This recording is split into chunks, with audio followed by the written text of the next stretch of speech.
Good evening and welcome to the Summer Reading Assignment Campus Read session for Prompt 1 hosted by the Honors College at West Virginia University. I'm Dr. Ashley Watts, Program Director of the Honors College First Year Experience. We are excited to welcome you to our community of learners. Joining us today is Dr. Susan Lance, Director of the Campus Read and Teaching Associate Professor in the Chambers College of Business and Economics. We are using the Zoom webinar platform today. If you have issues with audio or video, be sure to check your personal Zoom settings and your computer's volume controls.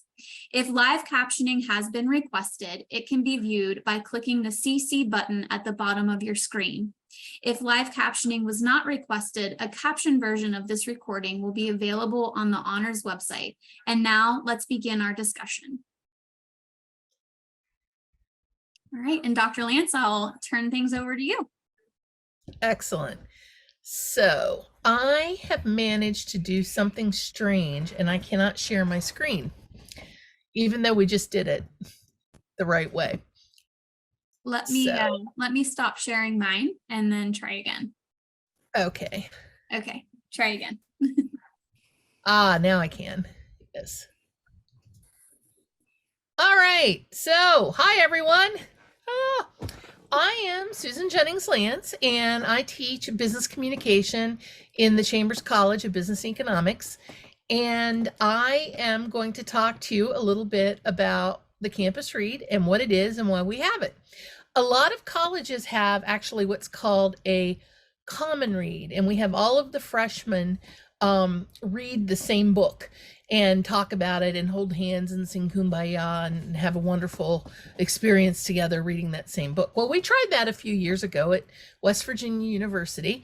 And what we discovered was that everybody wanted to talk about the book, not just our freshmen. And we began to realize that there were a lot of people on campus who were really interested in what we were doing. And that book we were reading that year was a book called Just Mercy by Brian Stevenson. And it was a great book. If you ever get the chance, you should read it. So we kind of changed things around a little bit. So we still require that all of our freshmen read the Campus Read. And we still make sure that we talk about the Campus Read and we have activities and we give assignments surrounding it. But we open it up to all of our students as well. So for example, this year, not only are we asking that all of the freshmen in the honors program complete an assignment on the Campus Read, but all of the students who are getting PhDs in biomedical studies actually are required to read it too. And a lot of other fields are using it as well at WVU, like psychology and English 101 are actually using parts and bits and pieces of it in their classes. Now, you might be wondering why it is that we want to have a common read or a campus read or whatever. Well, first of all, we want to do this because we want to introduce our students to the intellectual climate of the campus. Because yes, we're a university and we're a land grant university, and we really, really, really want to make sure that students know that we're all very much interested in the world of ideas. Secondly, we want to facilitate discussion and curiosity and provide a platform for people to have a lot of discussions. Students to this day come up to me, who are upperclassmen, come up and say, hey, you were talking about the Campus Read the other day, and I remember the Campus Read from when I was a freshman, and I was talking to my roommates about it, and we started talking about the other Campus Reads, and we talked for a couple of hours. It was great. That's what we want. We want you to read good books, and we want you to talk about them. We want you to hear about good ideas, and we want you to talk about them and think about them and read about them. We want to connect students. We want to acclimate people to their new environment and have a common intellectual experience. We used to call that dorm room philosophy. But yeah, if you're going to sit around talking about stuff, you're going to have a bull session in your room. We'd like you to have something interesting to talk about that's worthy of discussion. And finally, we want to further West Virginia University's commitment to diverse voices, and we want to help you find your own voice. So as you already know, this year's Campus Read is Transcendent Kingdom by Ya Gyasi. And if you have already started reading Transcendent Kingdom, you will note that there are many themes in the book, including the theme of opioid abuse, the theme of Black immigration to the United States, the theme of having somebody with mental illness in the family, the theme of neuroscience, sports psychology, isolation during graduate school, the idea of reconciling science and spirituality, the first generation experience, and adverse childhood experiences. All right. So I'm going to skip down and share with you some of the bookmarks that we created for the campus read this year. Obviously, these are virtual. They're not actually tactile bookmarks. But I'm wondering if you could look at these quotations that come from Yaa Gyasi's book and tell me what it is you think, which one of these you think is the most interesting. And Dr. Watts, how can the students respond? So you can respond in chat if you want to. I'll be checking chat throughout the session here, or just unmute yourself and feel free to speak up. I would prefer that you just unmute yourself and speak up. So could somebody tell me which of these bookmarks you think is the most interesting? Just unmute and tell us about it. I think that the yellow one is really interesting because I feel like people in today's age like to focus on what they want to know. So they avoid the things that aren't interesting to them or that they don't want to hear, and they just focus on something that benefits them. Okay. Can you, Ava, can you think of something that we should have seen coming, but we didn't see coming in our world?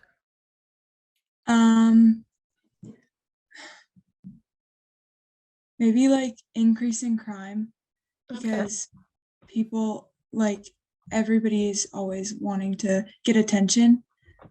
So I feel like that could be something. Okay. So the markers were out there, right? And Yeah. we just kind of didn't see it coming. Yeah. Yeah. Cool. Does anybody else agree or have something else to say about that bookmark or a different one? I found the bookmark, the beige one, interesting just because it's true. We really are kind of in our own bubble in America, I feel like. And we just rely on whatever news sources we have here, but we don't really extend past that and, look into things on our own, or even hear out, other sides of things, or just try to see, what an issue is like somewhere else, instead of only what we've gathered from something. Like even, the war in Ukraine, we get all of the Ukrainian side and the effects on Ukraine, but we don't often hear about anything that happens to, Russian citizens and what their life is like, and that sort of thing. So I just think that that's pretty true, that we're kind of isolated in what we know about the world. Cool. Absolutely. I spend a lot of time, Carter, taking students on study abroad programs where we go to other countries for a week or two, WVU students, and they get credit for it. And that's one of the things, I try really hard to help us all get a much wider worldview, but it's not easy. So yeah, you're absolutely right. Can somebody else speak up? I think the blue one about that 1/10 of a centimeter between pretty good and sorrow, it depends a lot on your mind and your mental state, because you can make a good out of a bad situation, or you can make bad out of a good situation. It just depends on your mental state. Yeah, it sure does. And it also, I always think about, like my sons, I have 2 sons who are in college, and I keep thinking about when they're out on the road in cars, near misses, and, 1/10 of a centimeter can make a huge difference between my wonderful sons out on the road and horrible tragedy that I'll never get over for the rest of my life. Right. So yeah. And definitely your mental state or your ability to kind of see things in a certain way make a huge difference too. Who else?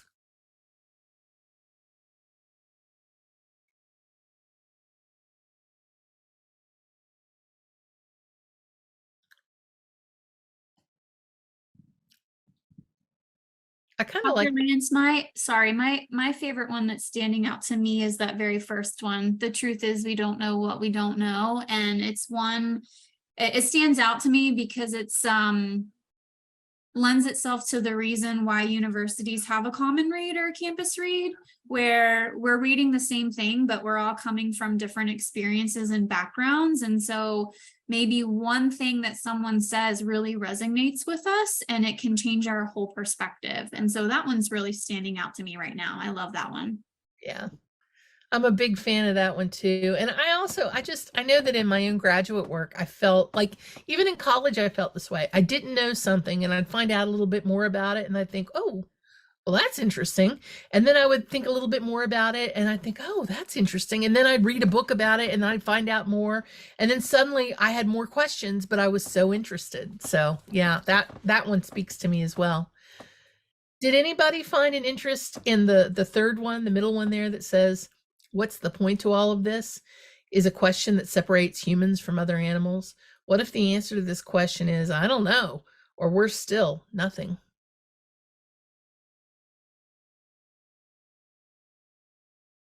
I mean, I'd say it's definitely true because animals, they just, act on instinct, whereas humans, think about things and contemplate things instead of just acting on, every desire or anything. Like, we have a will to make choices and things like that. And like, I think a lot of people do get hung up on the fact that, like, some things just might not have an answer, or you just kind of have to accept that you just might not get an answer to something and move on. But yeah, like, I think someone or people could kind of dig themselves a hole if they, sit on that too long and just dig at themselves. When, there's just some things that you really just can't find an answer for, like, a common one, what's the, the point of living? And like, really, it's everyone has an individual answer to that, I think. Yeah. So. Yeah. And then suddenly it's not just about what's the point of all this, may not just be about like what you get up and do every day, but what your beliefs are and what your spirituality, sense of spirituality may or may not be, right? Or do we make our own meaning? Yeah, and I think that, like, people don't really think about that until they hit a wall. Like, if everything's going good, you don't think, oh, what am I doing it for? It's when you hit a wall or, come across something that's just causing you struggle in your life, that's when you start to doubt and think, yeah, what am I even doing it for? Or, is there even a reachable end goal here? So. Yeah. It's like sort of an existential dread. You've heard the term existential dread. Well, this is kind of an existential dread, but the flip side of that is that we can, when we find meaning and when we search for meaning, it can make a big difference, right?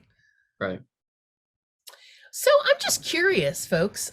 Did you like the book? Did you think it was weird? Did you think it was boring? Could somebody speak up and just tell me what you thought? And it's okay if you didn't like it. You're allowed to not like the book. I liked the it. book. Ava liked the book. Why'd you like the book, Ava? I don't know. I don't really like books very much, but I found myself like wanting to keep reading. It was just like very attention seeking. It didn't like just leave me like thinking this is very repetitive or this has no plot. It was just very like it flowed good. Yeah. Anybody else? Thank you, Ava. It took me a minute to get into the book. Like, I felt like it was a little slow at the beginning, but then she started going into like deeper into like her past and like her childhood and stuff like that, and I got more interested and wanted to keep reading. Excellent. Anyone else? Yeah, I agree. I wasn't too into it in the beginning, but I really liked when she was like talking about like her brother and her mom and like what led to the way they were living. Yeah. I mean, I think part of it for me too was I think about, I'm obviously not African American and I grew up in a very white community.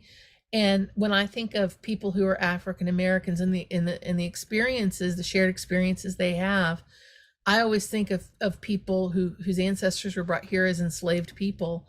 But this is a woman who's African American, who's not part of the North versus the South versus the plantations, that kind of thing. Yes, she's African American, but but her experience is incredibly different than what I think of when I think of African American, and I have to kind of shift that in my head. We have a comment here in the chat. At first, I had some doubts because I'm not very religious and was worried that the whole book would be about religion. But as I got past the beginning, I found it more interesting.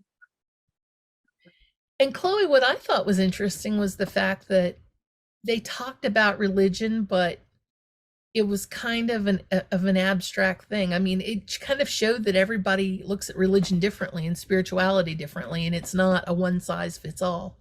Does that make sense?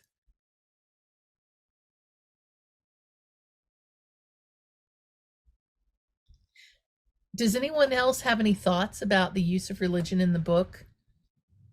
Oh, yes, Chloe completely agrees. Go, Chloe. Yes. So Chloe and I are on the same wavelength with that. Does anybody else have any thoughts about the religious part of the book? Your thoughts about the way it was approached? Did you find it offensive? Did you find it interesting?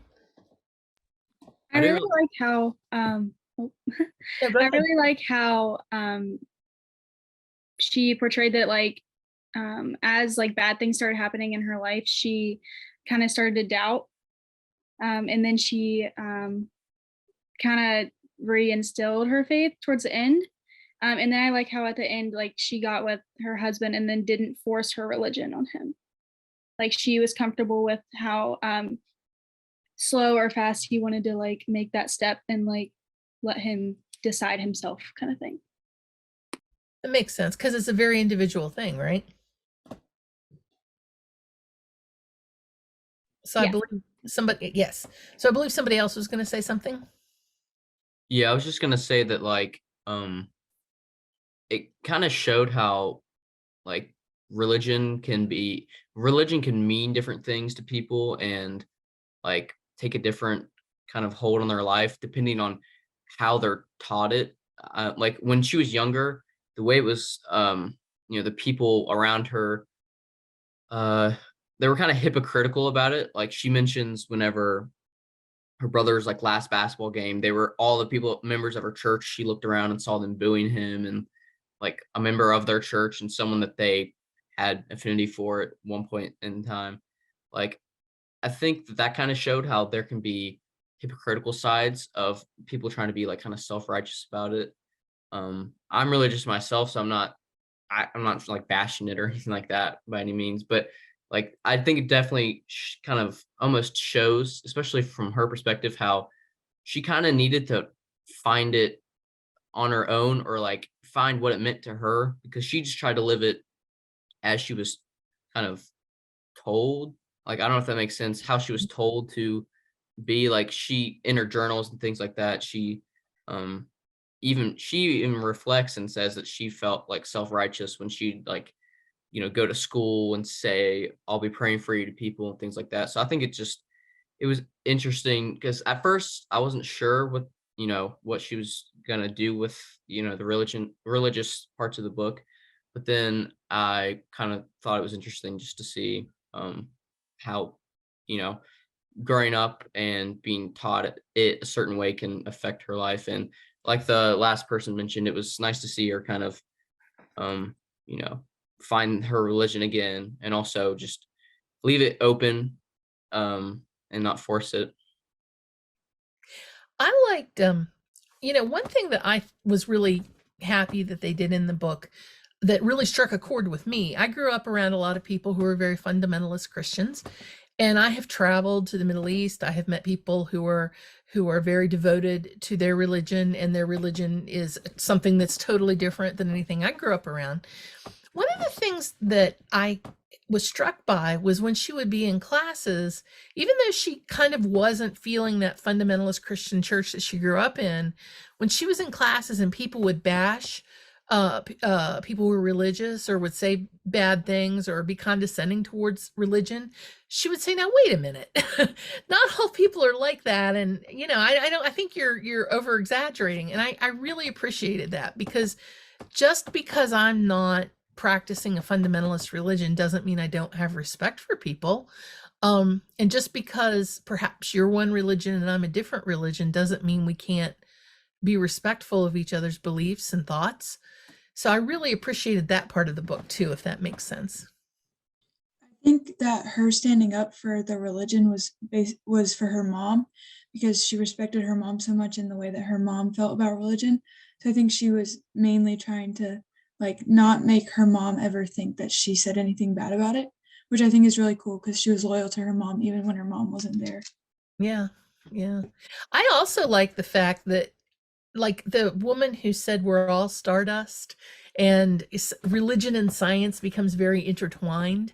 I like that too. I like that idea that you don't have to separate your interest in science and rationality with your interest in spirituality.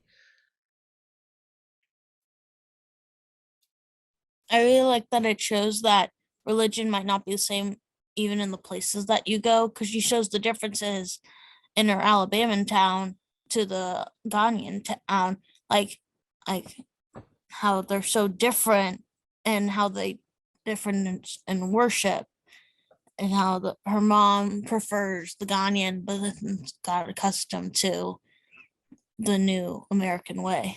Yeah. Yeah. Absolutely. And I don't know. I thought it was all very interesting. I was kind of fascinated, especially since this is a novel. It's not a true story or anything, but the woman who wrote it, Yajiasi, is from Ghana. Okay, or excuse me, I think she's also Ghanese American in that her parents were from Ghana and she is from the United States, and I think she's from Mississippi. Yeah, she's a child of Ghanaian immigrants. And I mean, it's just not a world I ever thought about. It just isn't what I imagined. And it took me to a new place when I read it.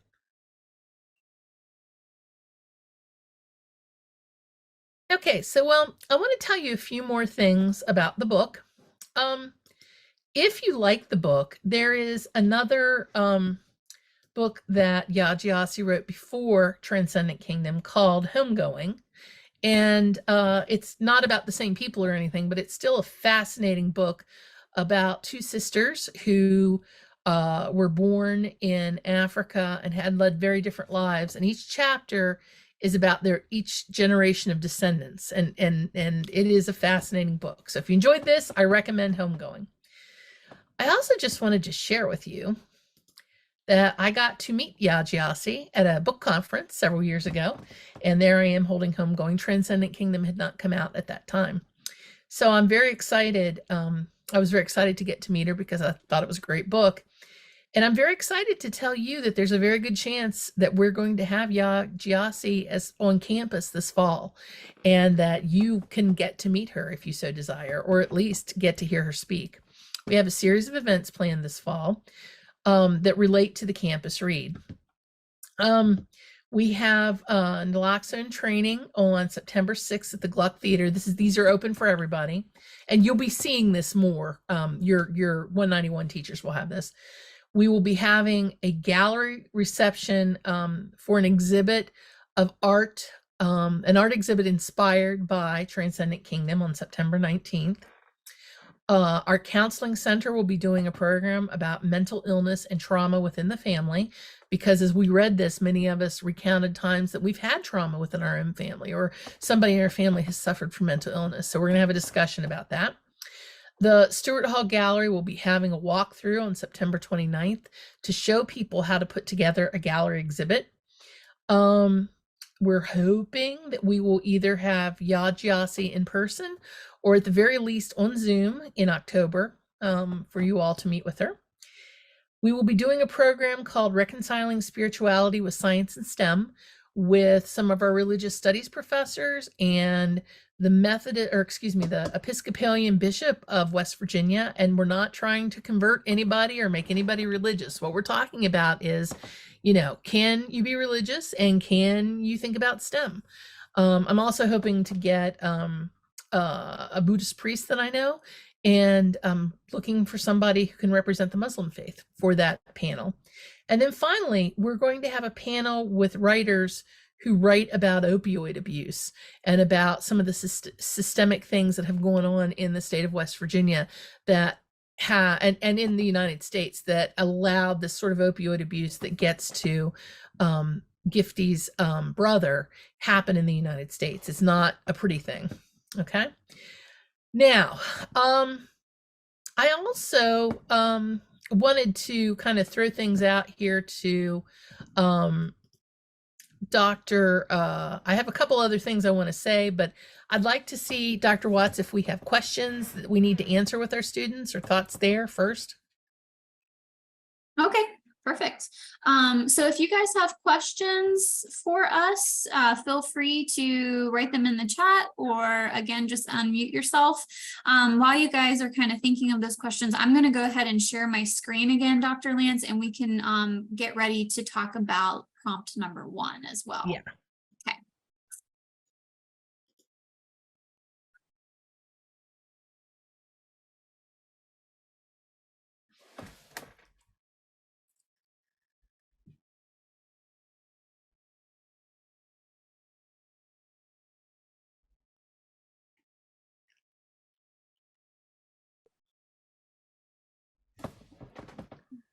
Any questions we can help you with before we dive into talking about the first prompt for the summer reading assignment?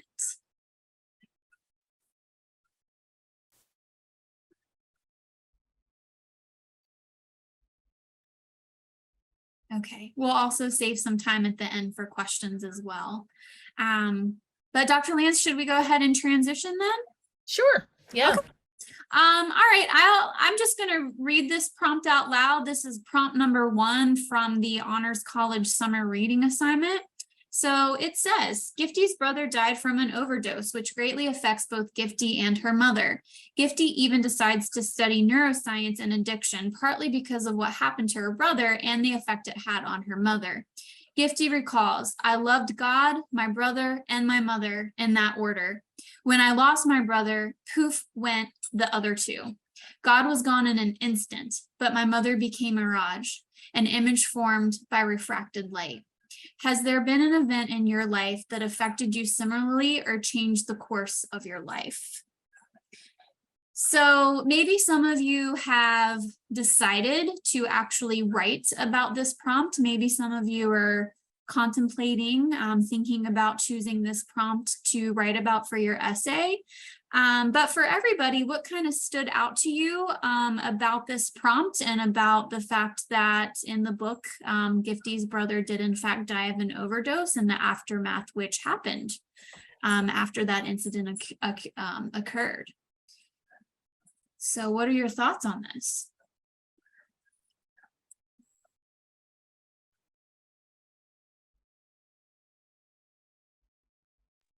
I thought it was interesting the order that she like stated who she loved.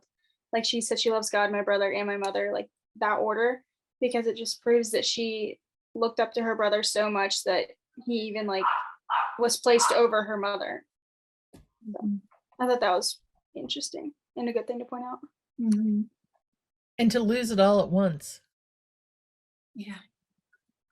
You know, like you can't believe in God anymore, or at least she couldn't because of this tragedy. It like destroyed her faith, but her mother was also destroyed in the process.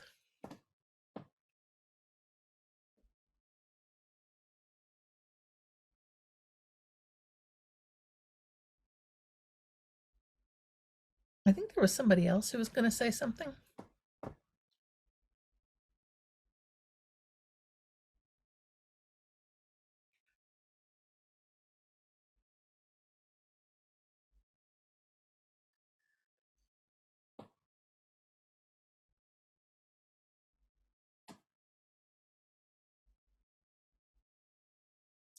When we talk about events that affect you similarly or change the course of your life, and we're not necessarily asking you to share those on a line with a bunch of people you've never met before, but when you think about those things, did you think of them in these terms, like they changed your whole worldview? So mine, I chose this prompt and I wrote my essay, and I was doing mine. It didn't change like my whole life or the course of my life, but it changed like a fraction of my life, and it made me have to refocus, and it took a while for me to be able to like go back to the way things were, Yeah. per se. Like Yeah. it affected me in ways that I never expected it to. Yeah. Yeah, and it's kind of like you're living your life, and I mean, there's also this, you know, the age you are. When I was in high school, my father came down with a serious form of cancer, and they said, "Look, he's going to live for 4 years if you're lucky, and then he's going to die." And it was just me, my mom, and my dad. And you know, they basically said my dad was going to die in 4 years. And I remember just getting up and going to school and looking around and thinking everybody else is like, it's normal. You know, their life is normal. And I feel like I'm underwater. I mean, I just feel like I'm isolated. Nobody understands what I'm going through. Nobody gets what's happening here. And they just act like life is, you know, normal, that I should be getting over it somehow. And I've since talked to other people who say that when then there's a big event like that in their lives, they felt the same way, felt very lonely.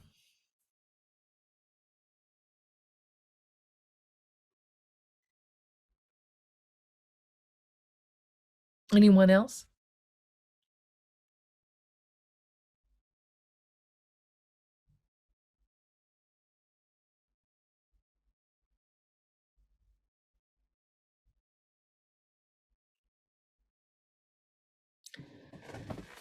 So I want to change the idea here a little bit and ask, have you ever had a friend or someone that you loved who'd experienced something like this?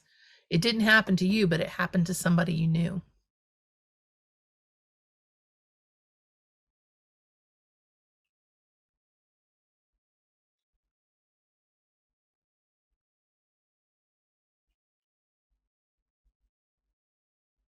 Dr. Lance, I think given the statistics of addiction, particularly in West Virginia, there's a lot of us that probably know someone or know someone who knows someone where addiction has really affected that person. And it just has a ripple effect where it affects literally everybody around them, right? And the one thing that's standing out to me here with Gifty's story is particularly for her mother, you know, the question here is change the course of your life. And Ava had brought up a good point where when she was talking about her experience, like it took some time to kind of get back to the way that it was before, if I heard that correctly. But I want to point out here that sometimes some things happen and it just changes the course for that person. Like Gifty's mother was never the same after that, right? And I think that, again, giving the stats of the addiction crisis in West Virginia, we can all say that we know someone or know someone who knows someone where their life was greatly affected and never the same again from impacts of addiction. I agree. And I mean, it doesn't even have to be addiction. I mean, I think that we've all been affected by other kinds of tragedies in our lives, and we've seen people be affected by tragedies. You know, maybe it didn't happen to you, but your best friend who had somebody in the family with mental illness, or somebody in the family that passed away unexpectedly. And I think collectively, you know, COVID had an impact on everybody, and we're going the course again, or we're getting back to that, right? But it just really impacted everybody's lives for those couple years. I mean, we didn't expect to have to do life differently for those couple years, right? And we're never going to be completely the same again. I mean, there are certain things like the fact that we can do these Zoom things and talk to each other that are pretty, I mean, I don't know. I think almost in some ways this is a positive, the ability to do some of the Zoom stuff. But I mean, I feel like that was a 2 years that a lot of people kind of lost in school. My son said to me once, I said, "Did I ruin your childhood by sending you to daycare?" He said, "Mom, you didn't ruin my childhood. COVID ruined my childhood." And I think he's right, because that was 2 years of school he didn't get to participate in. So I think collectively you're right that it did change the course of our lives.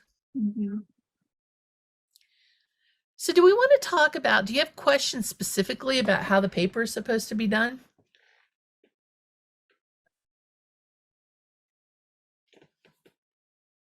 Anybody? Any questions about what you're supposed to be doing with the paper or how you're supposed to format the paper or?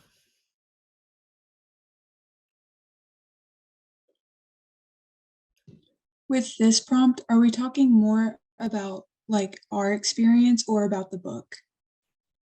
Like, should we just try and tie them into each other or? Yes, Okay. that's exactly what you should do. Okay. So, I mean, we want to know about your experience, but we also want you to refer back to the book.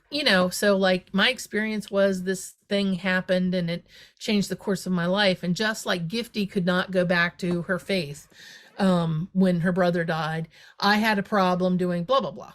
Or just like Gifty's mother became harder to work with, I realized that my relationship with so and so had changed, that kind of thing. So you want to kind of compare. Short quotes from the book are always a good thing too.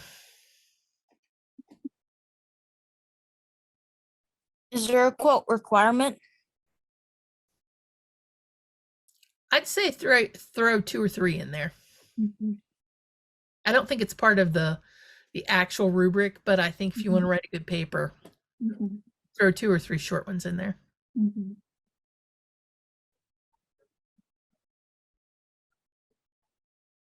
The thing I also like about this prompt when writing an essay, comparing an experience I had with Gifty's experience, is maybe you're not all the way through your experience yet. And so you can use Gifty's kind of towards the end of the book where you can see years later, she's still grappling, right? Just to put that into perspective, like how can Gifty's story of being maybe years ahead in her experience maybe help you put into perspective where you are, within your own experience, right? Meaning that it could take time. It could take a couple years to kind of really get through your own life event, right? So that I like Gifty's sort of timeline and the years that she spent kind of dealing with the aftermath to help with putting into perspective a timeline for myself too. Yeah, because it doesn't just suddenly change all at once. It's a process. Right. Okay. Anything else, Dr. Lanson, I can answer for you? Do you need any sources other than the book? Not required. If it's relevant, then please include, right? But it's not required to use an outside source. That's a great question. Also, you don't have to have a bibliography for this. If you're just referring to this book, just say, according to Yajiasi's book, Transcendent Kingdom, or according to the book. And anything that's a quote, you put obviously quotations, but you don't have to have like a bibliography at the end or anything. Now, if you bring something else into it, you need to tell us where you got it. But you don't have to, come up with a works cited page that's 3 pages long or anything. Well, I'm going to just jump out here quickly and share my screen and ask if everybody could get out your cell phone for me here real quick. If you follow oh, wait, I don't think I shared the right thing. Hold on. See, you would think after all this time I'd have my act together. Okay, if you follow Instagram, please follow Dr. Susan Announces on Instagram, and you get the QR code here, and we will be sending out information about the different Campus Read events that will be happening this fall. Also, it's kind of my guerrilla marketing because sometimes I take students on study abroad courses to places like Thailand, Greece, and Bahrain, and Italy. And if that is something that would be of interest to you, definitely follow this website. Follow me on Instagram, Dr. Susan Announces. Secondly, if you're really into the Campus Read, you can be a member of the Friends of the Campus Read. We have a newsletter that is an email newsletter. It's basically the same stuff that's on Instagram, but it's longer. But it should be fun. And the third way that you can support your friends at the Campus Read, and probably the most fun, is to join the Campus Read Committee. And you actually can get credit for that. Ashley, could you put up the slide that explains? So the deal is we have the way that we choose this Campus Read is we have a committee on campus that comes up with a long list of books that we think would be good for the Campus Read. And then we whittle it down to a short list of books, about 5 books. And in the fall, every fall, I teach a course. It's an honors course. You get 1 credit of honors credit for it. And basically, we read these 5 books and talk about them. It's not a particularly hard course, but if you like to read, it's a lot of fun. And, you know, if you hang out with me, you get a little bit more of an upfront seat when we bring speakers to campus. So it should be a lot of fun. And if this is something that would be of interest to you, I encourage you to sign up. You can always send me an email. I'm Susan Lance at mail.wvu.edu. But you can just go to your advisor and sign up for this course, the Future Campus Reads, Honors 219.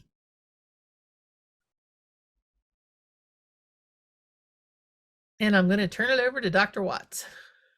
Okay. All right. Well, thank you all for joining. If there's no further questions, we will go ahead and wrap up. And Dr. Lance, I just put your email in the chat.